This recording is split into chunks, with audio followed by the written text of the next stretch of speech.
نکلنے میں بھی کوئی دشواری پیش نہ آئے، اور مجھے اپنی طرف سے اللہ ایسی طاقت عطا فرما دیجئے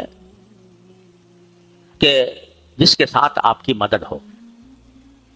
طاقت تو عطا ہو گئی، لیکن اگر آپ کی مدد نہیں ہے، اگر آپ کی طرف سے توفیق نہیں ہے اس طاقت کو صحیح استعمال کرنے کی، تو وہ طاقت بیکار ہے۔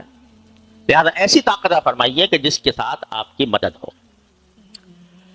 اس دعا کا ایک خاص پس منظر ہے، میں بعد میں عرض کروں گا، لیکن جو ظاہری مفہوم ہے وہ ایسا ہے کہ ہر انسان اپنی زندگی میں کہیں نہ کہیں داخل ہو رہا ہوتا ہے، کہیں نہ کہیں سے خارج ہو رہا ہوتا ہے۔ آدمی گھر میں داخل ہوا تو اس وقت بھی اس کو عافیت چاہیے، خیریت چاہیے، اچھائی چاہیے، کہ جب گھر میں داخل ہو تو منظر اچھا نظر آئے، میرے گھر والے خوش خرم ہوں، عافیت سے ہوں۔ یہ چاہیے نہیں چاہیے جب آدمی گھر میں داخل ہو رہا ہو؟ جب گھر سے نکل رہا ہو اس وقت بھی اس کو عافیت چاہیے کہ نکلنے کے، جب میں نکلوں جس کام کے لیے نکل رہا ہوں تو وہ اچھائی کے ساتھ نکلوں، نکلنے میں بھی آسانی ہو، دشواری نہ ہو، جس مقصد کے لیے نکل رہا ہوں اس میں کامیابی ہو۔ اگر آدمی کہیں ملازم ہے اور اپنی ملازمت کی جگہ پر داخل ہو رہا ہے تو وہاں پر بھی اس کو ضرورت ہے اس بات کی کہ جب داخل ہو تو اچھائی کے ساتھ داخل ہو، یعنی اس کا ماحول درست ہو، اس کے لیے جو کام ہے، اس کے فرائض منصبی ہیں، وہ ٹھیک طریقے سے بجا لائے، اس کی ضرورت ہے۔ جب نکل رہا ہے دفتر سے تو اس وقت بھی اس کو ضرورت ہے۔ مدرسے میں داخل ہو رہا ہے پڑھنے کے لیے، اسکول میں داخل ہو رہا ہے، کالج میں داخل ہو رہا ہے پڑھنے کے لیے، تو اس کو ضرورت ہے کہ میں جب داخل ہوں تو داخل ہونے کے بعد ایک تو داخلہ میرا آسان ہو جائے، صحیح طریقے پر جاؤں، صحیح وقت پہ جاؤں، اور جس مقصد کے لیے جا رہا ہوں پڑھائی، اس میں کامیابی ہو، اچھی طرح بات سمجھ میں آئے، یاد رہے۔ نکلے تو وہ بھی اچھائی کے ساتھ اس کو چاہیے کہ نکلے۔ ہسپتال میں داخل ہو رہا ہے علاج کے لیے تو کیا چاہیے کہ اچھائی کے ساتھ داخل ہو، کوئی اچھا ڈاکٹر مل جائے، اچھا معالج مل جائے، اس کے دل میں اللہ تبارک و تعالی صحیح دوا ڈال دے، اور صحیح دوا ڈال کر وہ میرے لیے مؤثر بھی ہو جائے، مفید بھی ہو جائے۔ نکلوں تو وہاں سے صحت یاب ہو کر نکلوں۔ تو غرض آدمی اگر غور کرے تو اپنی شب و روز کی زندگی میں کہیں نہ کہیں سے داخل ہو رہا ہوتا ہے، کہیں نہ کہیں داخل ہو رہا ہوتا ہے، کہیں نہ کہیں نکل رہا ہوتا ہے۔ تو ایک ایسی عام اور جامع دعا اللہ تبارک و تعالیٰ نے تلقین فرما دی کہ جب بھی کسی چیز میں داخل ہو رہے ہو تو یہ دعا مانگ لیا کرو، رب ادخلنی مدخل صدق واخرجنی مخرج صدق واجعل لی من لدنک سلطانا نصیرا۔ سواری پر بیٹھ رہے ہو، کہیں سفر پر جا رہے ہو، گاڑی میں، ٹرین میں بیٹھ رہے ہو، بس میں بیٹھ رہے ہو، ہوائی جہاز میں بیٹھ رہے ہو، تو کہو رب ادخلنی مدخل صدق۔ یوں تو اللہ تبارک و تعالیٰ نے نبی کریم سرور عالم صلی اللہ علیہ وسلم کے ذریعے ہر موقع کے لیے ایک دعا تلقین فرما دی ہے۔ جب سواری پہ بیٹھتے ہیں تو سبحان الذی سخر لنا ھذا وما كنا له مقرنین وانا الى ربنا لمنقلبون، اللهم انت الصاحب في السفر والخلیفۃ في الاهل الى آخری۔ وہ تو دعائیں اپنی جگہ ہیں ہی، لیکن یہ ایک عام دعا ایسی ہے کہ جب بھی کہیں داخل ہو رہے ہو تو اللہ تعالیٰ سے داخلے کی اچھائی بھی مانگو اور وہاں سے نکلنے کی اچھائی بھی مانگو، کہ جب میں داخل ہونے کے بعد نکلوں تو اچھی حالت میں نکلوں، یہ نہ ہو کہ اندر داخل ہوا اور پھنس گیا کسی مصیبت میں۔ تو اس لیے یہ ایک ایسی جامع اور عام دعا ہے کہ اس کو انسان کو اپنا وظیفہ بنانا چاہیے۔ سواری پہ سوار ہو رہا ہو تب، کسی نئی جگہ پر جا رہا ہو تب، نئے شہر میں داخل ہو رہا ہو تب، کوئی نیا کام شروع کر رہا ہو تب، ہر اس موقع پر جب کہ انسان کسی نئی چیز میں داخل ہو رہا ہو تو اس کو یہ دعا مانگنی چاہیے، رب ادخلنی مدخل صدق واخرجنی مخرج صدق واجعل لی من لدنک سلطانا نصیرا۔ تو ایک تو یہ ہے کہ اچھی طریقے سے داخل ہوں اور نکلوں تو اچھی طرح نکلوں، اور آخر میں یہ کہ واجعل لی من لدنک سلطان، مجھے اپنی طرف سے ایک طاقت عطا فرمائی، قوت عطا فرمائی۔ جب بھی انسان کسی جگہ پر جاتا ہے، داخل ہوتا ہے، تو اس جگہ پر داخل ہو کر فائدہ اٹھانے کے لیے کسی طاقت کی ضرورت ہوتی ہے، کوئی طاقت چاہیے۔ آپ فرض کرو کہ کسی ہسپتال میں داخل ہو رہے ہو تو اتنی طاقت ہونی چاہیے کہ بھئی وہاں تک پہنچ جاؤ، اتنے پیسے ہونے چاہیے کہ اس کی ادائیگی کر دو، ڈاکٹر تک تمہاری رسائی ہو جائے. طاقت ہونی چاہیے، ہر چیز میں طاقت کی ضرورت ہے. لیکن کوئی طاقت اس وقت تک کارآمد نہیں ہوتی جب تک کہ اللہ جل جلالہ کی مدد اس کے ساتھ شامل نہ ہو. بڑا کاریل جوان ہے، طاقتور ہے، قوت سے بھرپور ہے، لیکن اللہ جل جلالہ کی توفیق نہ ہو تو وہ اس کی طاقت بیکار ہے، کوئی فائدہ مند نہیں ہوتا. لہذا صرف طاقت نہیں مانگی کہ طاقت دے دیجئے، بلکہ ایسی طاقت دیجئے جس کے ساتھ آپ کی مدد ہو. یہ سکھا دیا اس میں، اللہ تعالیٰ نے یہ سکھا دیا کہ کبھی بھی اپنی طاقت پر اکڑو نہیں. وہ طاقت تمہاری جسمانی طاقت ہو، ذہنی طاقت ہو، علمی طاقت ہو، کوئی بھی طاقت ہو، اس پر اگر اترا گئے کہ میں تو بڑا طاقتور ہوں اور میں ساری دنیا کا مقابلہ کر سکتا ہوں، اگر پر تم اس پر اترا گئے کہ یہ میرا کمال ہے، میری طاقت ہے، میری قوت ہے، تو وہ قوت اور طاقت سب ہوا ہو جائے گی. اس وقت تک کارآمد نہیں جب تک کہ اللہ جل جلالہ کی مدد نہ ہو. یہ ہم طالب علموں کے لیے بھی بڑا عظیم سبق ہے کہ اگر ہم طالب علم، ہمیں کچھ اللہ نے استعداد دے دی ہے پڑھنے کی، لکھنے کی، مطالعہ کرنے کی، تو اگر اس پر گھمنڈ ہو گیا کہ میں پڑھا لکھا ہوں، میں تعلیم یافتہ ہوں، میں بڑا عالم ہوں، میں بڑا علامہ ہوں، اور اس گھمنڈ کے ساتھ تم نے اپنے استعداد کو استعمال کرنا شروع کیا، تو اللہ بچائے وہ اللہ تبارک و تعالیٰ کو بہت ناپسند ہے. اس کے ساتھ اللہ کی مدد نہیں ہوتی. پھر وہی علم انسان کو پتہ نہیں کہاں گمراہی کی وادیوں میں اٹھا کر لے جاتا ہے. اور اگر علم پر ناز نہ ہو، گھمنڈ نہ ہو، اور یہ استحضار دل میں ہو کہ جو کچھ ہے اللہ جل جلالہ کی عطا ہے، میرے پاس کوئی طاقت نہیں ہے، جب تک اللہ جل جلالہ کی مدد نہیں ہوگی اس وقت تک میرا یہ علم کارآمد نہیں ہوگا. ایسا شخص جب حق کی طلب میں، حق کی تلاش میں جب نکلتا ہے تو اس کو اپنے علم پر گمنڈ نہیں ہوتا، اس کو رجوع اللہ کی توفیق ہوتی ہے. اس کو یہ توفیق ہوتی ہے کہ اللہ یہ مسئلہ میرے سامنے آ گیا ہے، اے اللہ آپ ہی اپنی رحمت سے مجھے حق کی ہدایت عطا فرمائیے. ارنا الحق حقا وارزقنا اتباعہ وارنا الباطل باطلا وارزقنا اجتنابہ. حضرت علامہ ابن تیمیہ رحمۃ اللہ علیہ بڑے درجے کے بڑے علماء میں سے تھے. ان کے علم کا کوئی انکار نہیں کر سکتا، اختلاف ان سے کیا جا سکتا ہے، لیکن ان کے علم میں کسی کو کوئی کلام نہیں.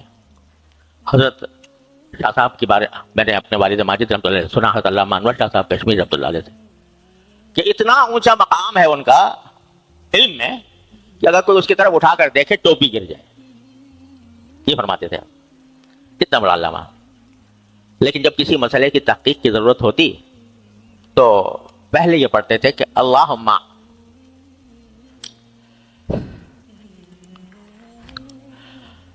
علمنی کما علمت جبرائیل علیہ السلام. کچھ ایسا جملہ ہے کہ اللہ مجھے ایسا علم عطا فرمائیے جیسے آپ نے جبریل امین علیہ السلام کو عطا فرمایا تھا. کہ ان کی ذریعے وحی نازل ہوتی تھی تو آپ ان کے ذریعے میرے دل پر ایسی بات نازل فرماتے ہیں جو آپ کی رضا کے مطابق ہو. تو جس کو گھمنڈ ہوتا ہے وہ اس کو رجوع اللہ کی بھی توفیق نہیں ہوتی. وہ تو اپنے علم پر ناز کر کے وہ چلتا ہے کہ مجھے سب آتا ہے اور سب میں نکال کے لے جاؤں گا. لیکن جس کو رجوع اللہ کی توفیق ہوتی ہے تو وہ ہوتا ہے سلطانا نصیرا، کہ وہ قوت ایسی ہے جس کے ساتھ اللہ جل جلالہ کی مدد ہے. تو عجیب دعا ہے، یا رب ادخلنی مدخل صدق واخرجنی مخرج صدق واجعل لی من لدنک سلطانا نصیرا. یہ تو اس کا سادہ سا مطلب میں نے آپ کے سامنے عرض کر دیا، اور اصل مقصود یہی ہے کہ ہم اس دعا کو اپنا وظیفہ بنائیں. مختلف اپنی زندگی کے مراحل میں اس کو اپنا وظیفہ بنائیں. رب ادخلنی مدخل صدق واخرجنی مخرج صدق واجعل لی من لدنک سلطانا نصیرا. اب اس کا پس منظر سنیے، کس موقع پر نازل ہوئی تھی آیت. یہ آیت نازل ہوئی تھی اس وقت جب رسول کریم سرورت عالم صلی اللہ علیہ وسلم نے ہجرت کا ارادہ فرمایا تھا مدینہ منورہ کی طرف، اور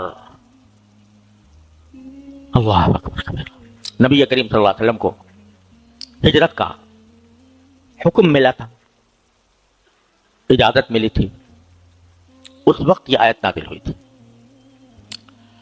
اور ہوا یہ تھا کہ نبی کریم صلی اللہ علیہ وسلم کے اعلان نبوت کے بعد آپ سب لوگ جانتے ہیں مکہ مکرمہ میں کافروں نے مسلمانوں پر عرصہ حیات تنگ کر دیا اور طرح طرح کی اذیتوں، طرح طرح کی تکلیفوں سے مسلمانوں کو سابقہ تھا۔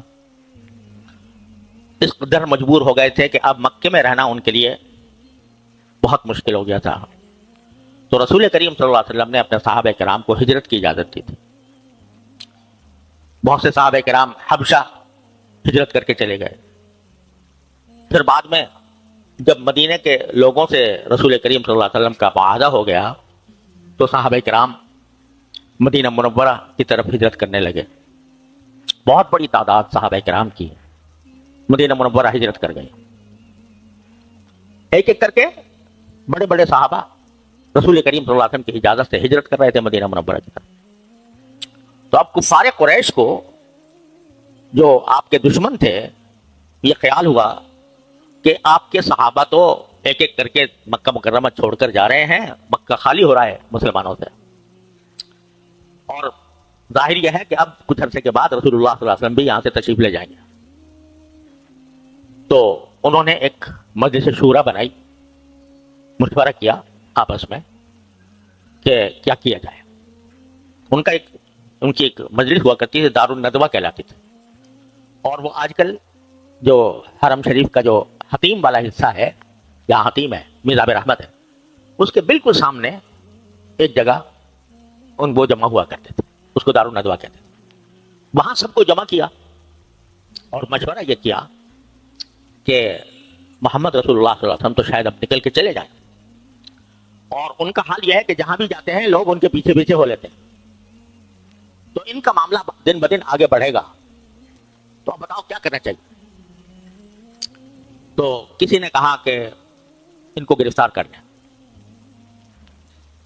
یہ تجویز آئی کہ گرفتار کر لیں۔ تو کسی نے اس کے جواب میں کہا کہ اگر گرفتار کرو گے تو سارے جتنے مسلمان ہیں وہ سب ان کے گرد آ کر جمع ہو جائیں گے اور ہمارے لیے مصیبت کھڑی کریں گے، گرفتار کرنے سے معاملہ حل نہیں ہوگا۔ تو دوسرے نے کہا کہ اچھا ایسا کرو، ان کو جلا وطن کر دو، مطلب یہ کہ بس ان کو یہاں سے نکال دو، کسی دوسرے ملک میں بھیج دو، وہاں جا کر رہیں تو ہم ان کے دین سے محفوظ ہو جائیں گے۔ تو اس کے جواب میں دوسرے نے کہا کہ بھئی یہ تو ہم اس چیز سے جمع ہوئے ہیں کہ ان کو اگر کہیں باہر جائیں گے تو ان کے گرد بہت سے لوگ جمع ہو جائیں گے اور یہ اپنا دین پھیلانے میں ان کو اور مدد ملے گی، تو اس سے تو کچھ فائدہ نہیں۔ تو تیسرے نے کہا کہ بھئی پھر ایسا کرو، اور کوئی راستہ نہیں ہے، ان کو قتل کر دو۔ تو کسی نے کہا قتل کرو گے تو ان کا قبیلہ جو ہے بڑا طاقتور ہے، وہ قبائلی زندگی تھی عرب میں، تو چاہے مذہب کوئی بھی ہو کسی کا، لیکن اس قبیلے سے تعلق رکھتا ہے، اس کا قبیلہ اس کی کا انتقام دیا بغیر نہیں چھوڑتا تھا۔ تو حضور اقدس صلی اللہ علیہ وسلم کا قبیلہ تھا بنو عبد مناف۔ تو لوگوں نے کہا کہ بھئی اگر کوئی بھی قتل کرے گا تو بنو عبد مناف اس کو قصاص کے بغیر نہیں چھوڑیں گے، بدلہ لیں گے اور پھر ہمارے آدمی بھی قتل ہوگا۔